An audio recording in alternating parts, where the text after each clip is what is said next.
Tech Lyceum, a podcast from bMACH. A very warm welcome to a brand new episode of this bMACH podcast, Tech Lyceum, which is coming straight from the bMACH manufacturing series. Now, on this episode, we're going to be talking about manufacturing on cloud, how cloud infrastructure is architecting enterprise digital transformation. Now, we've got two very special guests on the episode. Our first guest is no stranger to this series. In fact, he's our resident speaker. I think I can call him at this point, our very own Paul Menig, a thought leader and senior principal consultant at bMACH Manufacturing BBU. Paul has some very vast experience across various industries, including manufacturing, medical, defense, aerospace, and transportation. Also joining us on this episode is Ashutosh Mankar.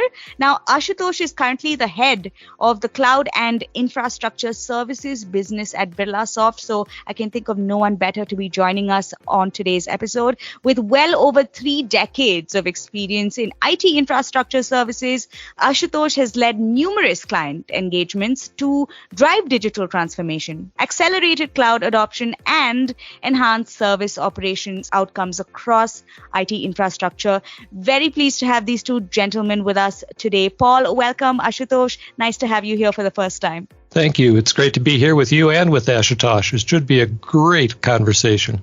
Thank you for the kind introduction, and it's a pleasure to be here. Looking forward to the conversation. Well, us too. So let me, with that, start off with a question to Paul. Maybe you can kick things off. With cloud migration skyrocketing in the past few years, Paul, what do you think are the actual business drivers steering, the cloud adoption for manufacturers? Thank you. That's a really good question. Data from past implementations are showing two key things related to digital transformations in general and moving to the cloud. One is that it cannot be an IT-only cost reduction initiative. The real value comes from enabling better processes in other departments. And second, that real value is amplified by what the other departments can do once a strong base of applications are located in the cloud. Some foundational applications, for instance, for the cloud infrastructure are the ERP, the MES or MOM, and the CRM, customer relationship management. A cloud-based enterprise resource planning allows better interface with outside organizations so that you can be able to deal with constantly changing supply chain issues right now. Similarly, being able to connect with the customers in the cloud is easier to keep the customer informed and understanding the status of their orders. With the better information, it's possible to daily change the plan for production based on the materials available. This helps to increase the product that is shippable and billable while keeping all of the customers informed of the daily changes. Now, on the cost reduction side, the cloud frees up physical space in the plant, which could be used for inventory storage or expanding the operations. And investing in the cloud turns depreciated capital into a monthly expense, which is improving then the enterprise value and freeing up capital for other priorities. Now, the backbone in the plants are often hardwired connections to terminals in the offices. Now, those offices can now be off-site, freeing up floor space for more operations. And then having personnel off-site is enabling by cloud-based systems that have superior reliability, regular backups, and outstanding cybersecurity. What I see is the scale of the outside providers allows this level of service at lower costs, employing higher skilled personnel in their operations. Further, the IT infrastructure itself is scalable both up and down as the company requires, such as when an acquisition occurs or a carve-out is done. And you may remember in the first podcast, we talked about decarbonization. Right. Outsourcing to the cloud is going to help with those goals as well. Okay, you make some very, very valid points there, Paul. And Ashutosh, I have this question for you. What do you think are the specific manufacturing use cases which are helping manufacturers realize maximum value with cloud at speed and scale? Could you share some of these with us? Sure. The quest for the killer app continues, right? That sweet spot utilization of cloud. But let me be a little contrarian here, right? The business use cases are obvious, but let me look at it a little differently here, right? While cloud business case is primarily based on efficiency, flexibility, and differentiation, here's a suggestion to manufacturers, right? Look at low-hanging fruit first.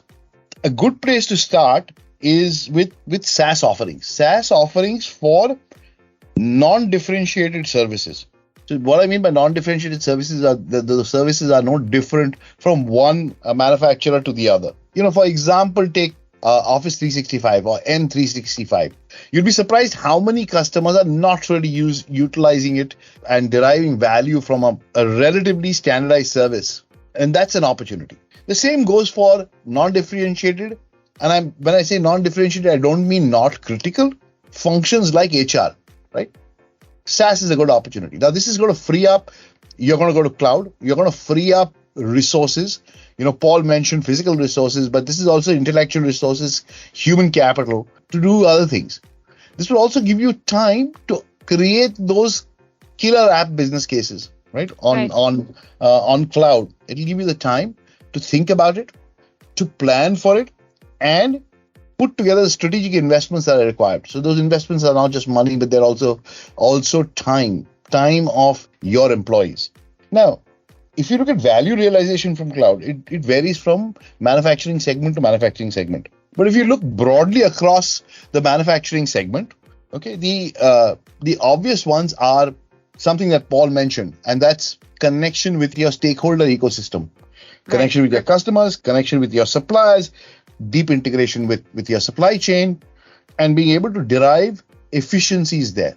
Another great area is customer service. Be able to drive customer service into your customers' premises, okay, and derive value from it.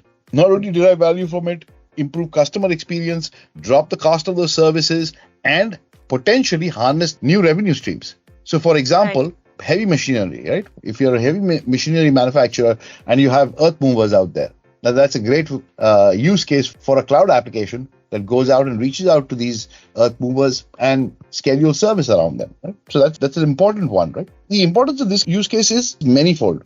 It's about quality control. It's about reducing cost of services and improving customer experience. Okay. At Birlasoft, we've done this with a lot of our customers where we have worked at articulating the business case, implementing the business case, and then being able to provide services through the life cycle of that business case. There's one more thing that I do want to leave behind, right? It's very tempting to use cloud migration as a vehicle to retire technical debt, but that's not the only thing it does. It provides differentiation and competitive differentiation. So you have to be able to balance between the two. That's some very interesting perspective, Ashutosh. And of course, on any path to success, there may be a few roadblocks. So, Paul, what are some roadblocks when it comes to cloud adoption, and how can manufacturers overcome them?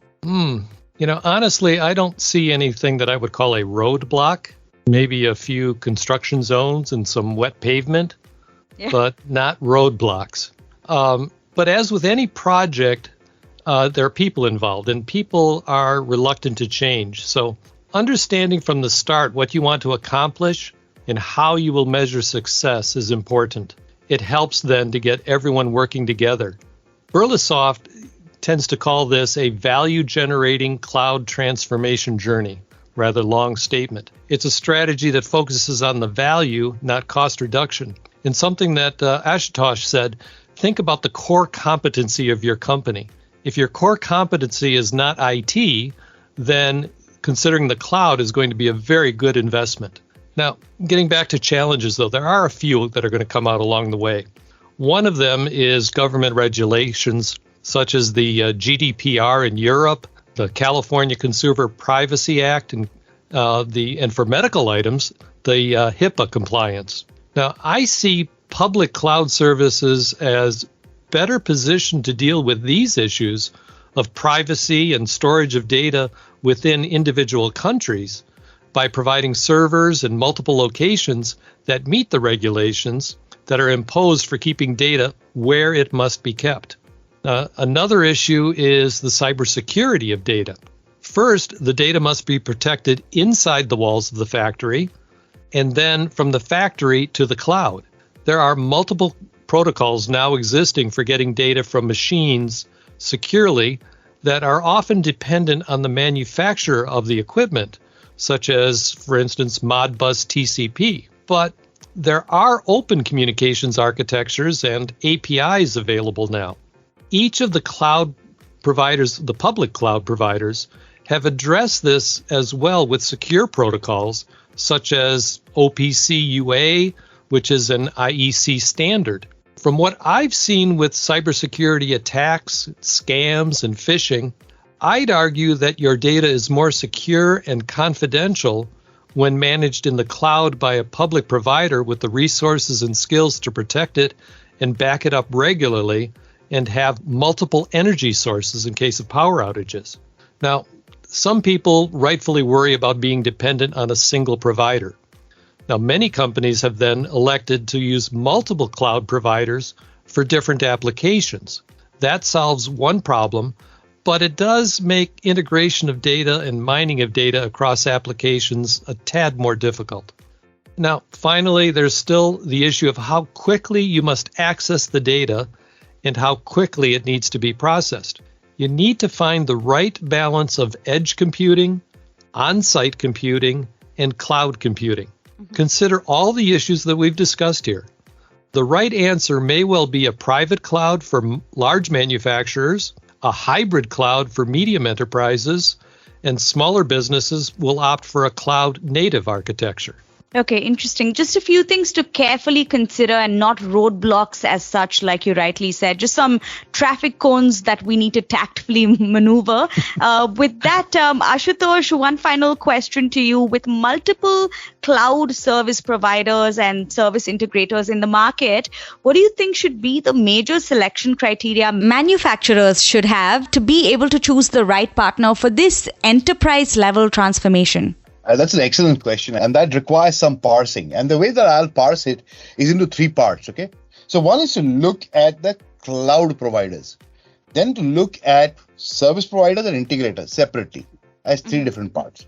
Let me look at the cloud providers or the hyperscalers as they're called, right? The differentiation between them actually is shrinking day by day. They may not agree with you, but that is the reality. And it would also be prudent for manufacturers to consider the fact that they're going to be multi-cloud sometime in the future. For some people, it will be the near future. For other people, it will be the medium future. Some people, it will be long-term future. But that is the reality. You're going to be multi-cloud, right? So horses for courses, so to speak, right? Your choices are going to be driven by application architecture, security posture, by capabilities. And that's what is going to drive it. It's not going to be driven by one cloud is better than the other. That's one part of it. That's looking at the cloud service providers. In terms of service providers and integrators, one decision criteria is obvious, and that is domain expertise. It's important to bring that domain expertise to the table, to be able to see that domain expertise available at the table at all times, right? Because that is going to certainly drive the efficacy, the efficiency and accuracy of solutions through context and understanding. So that's an obvious one. But let me talk a little bit about service providers, cloud service providers specifically. But service providers in general, this applies to, right? It is prudent for manufacturers, in fact, all clients, to look at service providers who are willing to put skin in the game, okay? Who are willing to underwrite outcomes and outputs, not inputs.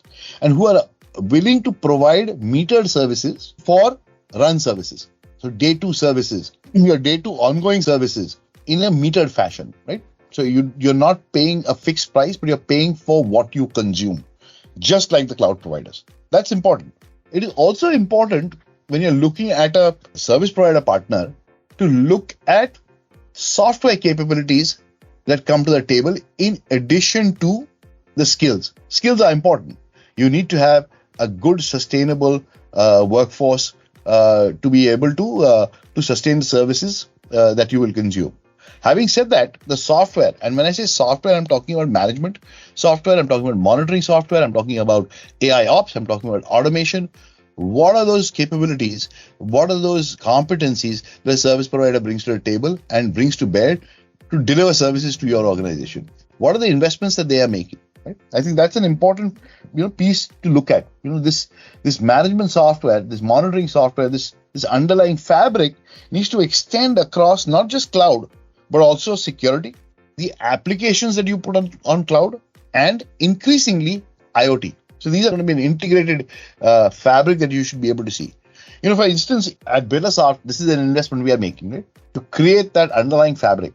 So when we go to our clients and talk about these services, about ongoing services, we bring to bear not only skills, but the platform itself. The other thing that is important to keep in mind in terms of system integrators, is to keep in mind strategic alignments the SIs have with domain-specific technology partners.